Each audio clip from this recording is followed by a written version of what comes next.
Hi guys, welcome to my channel. आज हम class 12 के सेकेंड चैप्टर पतंग पढ़ेंगे, जिसके कवि है आलोक धनवा।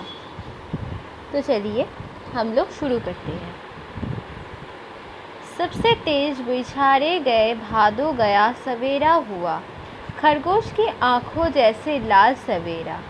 शरद आया पुथनों को पार करते हुए, अपने नए चमकीले साइकिल तेज चलाते हुए, घंटे बजाते हुए जोर जोर से, चमकीले इशारों से बुलाते हुए, पतंग उड़ाने वाले बच्चों के झुंड को चमकीले इशारों से बुलाते हुए और आकाश को इतना मुलायम बनाते हुए कि पतंग ऊपर उड़ सके। तो यहाँ पर कवि जो कहते हैं, कवि आलोक धनवा जो कहता है, सबसे तेज बिछारे गए भादो गया। तो जब आते हैं वो भादो, जब भादो का जो सीज़न आते हैं, तो वो भादो के सीज़न आने के आगे जो सीज़न होता है वो है बोईछारे। ठीक है, तो ये वाला क्वेश्चन तुम लोग को पूछा जाएगा कि भादो के सीज़न आने के आगे कौन सा सीज़न रहता है। तो वो जो जाने का समय है, बोईछारे सीज़न जो जाने का समय है, और भादो सीज़न का जो आने का समय है, इस समय के बीच जो सीज़न होता है, जिसे हम ऑटम कहते हैं, वो सीज़न के बारे में यहाँ पे बात किया गया है। तो वो जो सवेरा होता है, उस समय का सीज़न का जो सवेरा होता है, वो खरगोश के आँखों जैसे लाल सवेरा होता है। तो कभी यहाँ पे खरगोश के आँखों से उसकी तुलना किया है। शरद आया पुलों को पार करते हुए, अपने नए चमकीले साइकिल तेज चलाते हुए। तो शरद आते हैं, तो वो ऑटम सीज़न को हम क्या कहते हैं? शरद सीज़न कहते हैं। तो शरद आया पुतनों को पार करते हुए, अपने नए चमकीले साइकिल तेज चलाते हुए, घंटी बजाते हुए, जोर जोर से, चमकीले इशारों से बुलाते हुए। तो ऐसे आता है कि मानो कि चमकीले साइकिल को बहुत तेज चलाते हुए और सब कुछ पार करके, मतलब इसके आगे का जो सीज़न है वो सब कुछ पार करके शरद ऋतु आता है। तो शरद ऋतु जो आता है वो एक बहुत रिफ्रेशिंग टाइम होता है।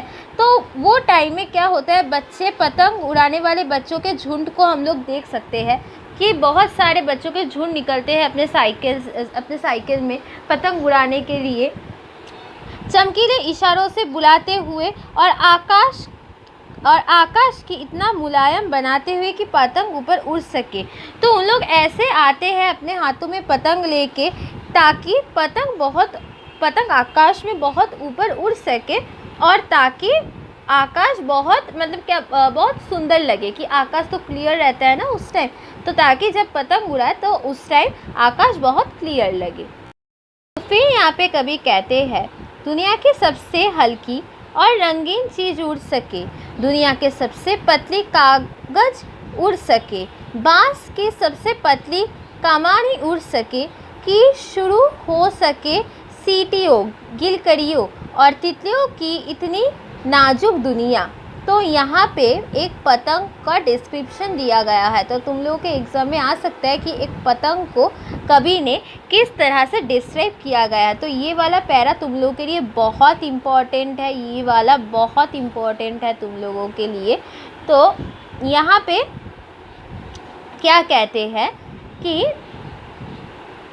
दुनिया की सबसे हल्की और रंगीन चीज़ उड़ सके। तो पतंग क्या है? पतंग बहुत वो क्या है ना, वो हमारे जो पेपर है, जहाँ पे हम नोट्स लिखते हैं, या जो भी हो, जैसे भी पेपर हमारे पास है, चार्ट पेपर बोलो, क्या जो भी प्रकार के पेपर है, उस सब पेपर से भी ये पतंग का जो पेपर होता है, हम लोग पतंग देखे हैं, तो पतंग का पेपर सबसे ज़्यादा हल्की होती है। वो हल्की होती है इसीलिए वो आसमान में उड़ सकते हैं, दुनिया के सबसे पतला कागज़ उड़ सके। तो यहाँ पे बोल ही दिया गया है कि ये दुनिया की सबसे पतली कागज़ है जो आसमान में उड़ सकते हैं, बांस की सबसे पतली कमानी उड़ सके। वो पतंग का जो स्ट्रक्चर होता है, जो बांस से वो एक टाइप का जो स्ट्रक्चर होता है, जहाँ पे वो पेपर स्टिक किया जाता है और हम लोग उड़ाते हैं, तो वो जो स्ट्रक्चर जो बनाते हैं, वो वुड का वो जो स्टिक का स्ट्रक्चर है, वो एक्चुअली बांस की होती है। बांस को बहुत पतले पतले करके काटने के बाद वो स्ट्रक्चर होती है। कि शुरू हो सके सीटियाँ, किलकड़ियों और तितलियों की इतनी नाजुक दुनिया। तो ये जो पतंग है, ये पतंगे जब आसमान में उड़ते हैं, बहुत ऊंचे जब आसमान में उड़ते हैं तो लगते हैं बहुत रंग बिरंगी तितलियाँ उड़ रहा है। और जब ये पतंग उड़ाते हैं, जो बच्चे ये पतंग उड़ाते हैं, तो उन लोग भी एकदम मज़े से, उन लोग ऐसे होता है ना कि मानो कि तुम एक पतंग उड़ा रहे हो, तो तुम्हारे एक ग्रुप है, तो एक ग्रुप है ए, तुम्हारा ग्रुप का नाम है ए, और एक ग्रुप है जिसका ग्रुप का नाम है बी। तो वो होता है ना, जब पतंगों का खेल होता है तो उस टाइम क्या होता है, तुम्हारे ग्रुप सीटी बजाते हैं। अगर तुम जीत गए, मतलब जो खुशी का वहाँ पे जो मूवमेंट होता है पतंग उड़ाने के टाइम, उसे ही कह रहे हैं कभी यहाँ पे कि शुरू हो सके सीटियाँ, किलकड़ियों और तितलियों की इतनी नाजुक दुनिया।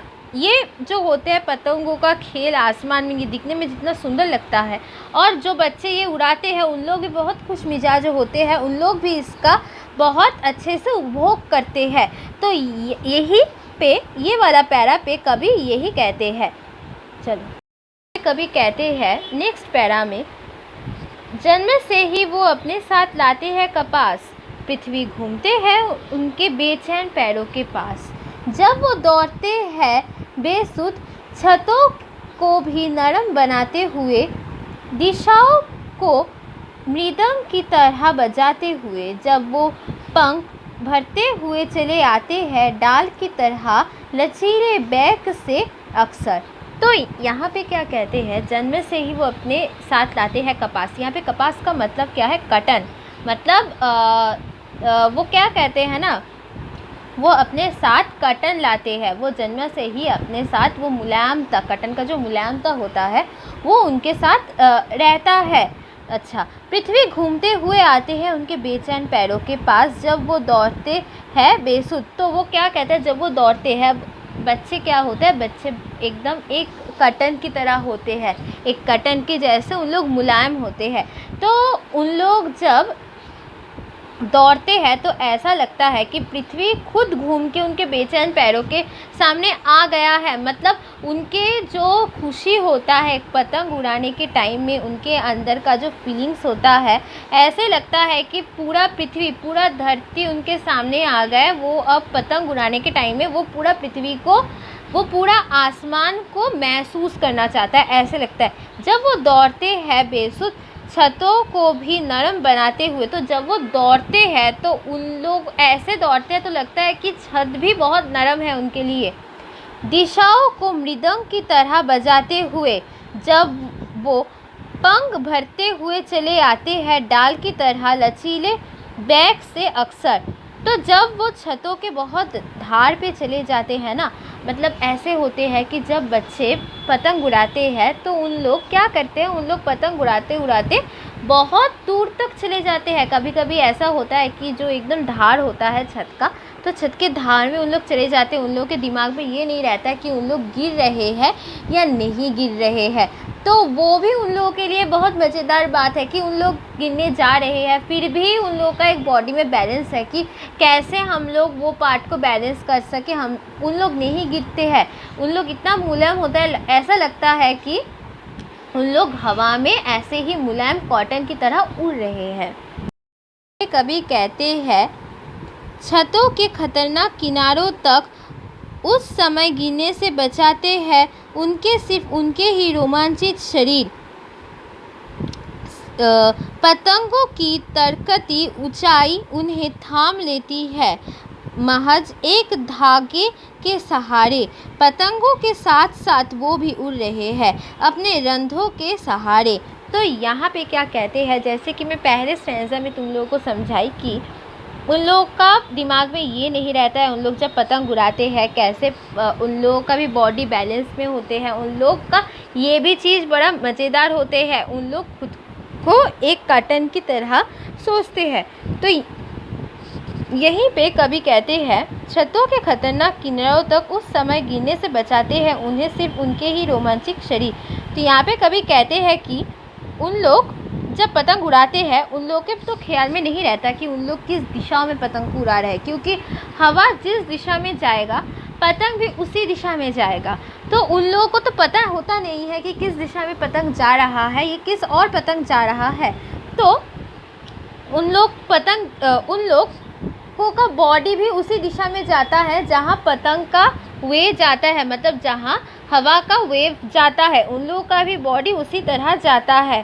तो ऐसे करते करते यहाँ पे हम लोग पिक्चर में देख सकते हैं कि ये बच्चे लोग छतों की ये किनारे पर खड़े हैं, ठीक है, एकदम धार पे खड़े हैं। तो हम देख रहे हैं ये लड़का कितना रिस्क में पतंग उड़ा रहा है, ठीक है। फिर भी ये लोगों को पता है, ये बच्चों को पता है कि किस तरह से अपने बॉडी को बैलेंस रखना चाहिए। तो सिर्फ उनके ही रोमांचिक शरीर, तो यहाँ पे कभी कहते हैं कि उनके जो बॉडी उस टाइम होता है, उनका जो बॉडी जिस टाइम खुशी से भरा हुआ होता है, उनका जो मन उस टाइम खुशी से भरा हुआ होता है, तो वो ही खुशी, वो ही उनका पागलपन, वो ही उनके जो एंटरटेनमेंट का चीज़ होता है उसी टाइम उसका शरीर उसे ऐसे ही बचा लेता है। पतंगों की धरकती ऊंचाइयों उन्हें थाम लेता है महज एक धागे के सहारे। पतंगों के साथ साथ वो भी उड़ रहे हैं अपनी रंध्रों के सहारे। तो यहाँ पे कभी कहते हैं जैसे कि एक पतंग उड़ता है अब एक धागा के सहारे, जो धागा से ये बच्चे पतंग उड़ाते हैं, ऐसे ही कभी कहते हैं कि ये जो एंटरटेनमेंट है इन बच्चों के लिए, ये जो खुशी है, ये खुशी भी एक धागा है इन लोगों के लिए। ये पतंग जो उड़ा रहे हैं, हम लोग देख रहे हैं, जो उड़ा रहे हैं, इन लोगों के लिए भी ये बहुत एंटरटेनमेंट की बात है। तो ये जो एंटरटेनमेंट है ये भी इन लोगों के लिए एक धागा के समान है। एक पतंग की जो धागा होता है उड़ने के लिए, जो सहारा चाहिए उड़ने के लिए, तो ये बच्चों का ये भी खुशियाँ है इनके धागे। तो ये ही धागे उन लोगों को बचा लेते हैं बार बार वो खतरनाक किनारों से गिरने से, ठीक है। यहाँ पे नेक्स्ट स्टैंजा पे कभी कहता है अगर वे कभी गिरते हैं छतों के खतरनाक किनारे से और बच जाते हैं, तब तो और भी निडर होकर सुनीले सूरज के सामने आते हैं।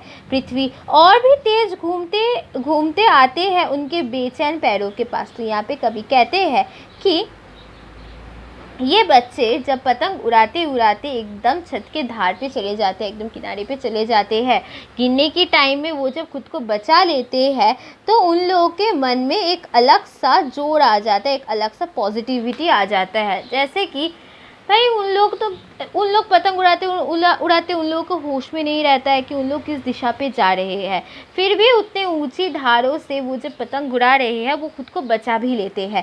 तो ऐसे ही कभी कहते हैं वो जैसे निडर हो जाते हैं।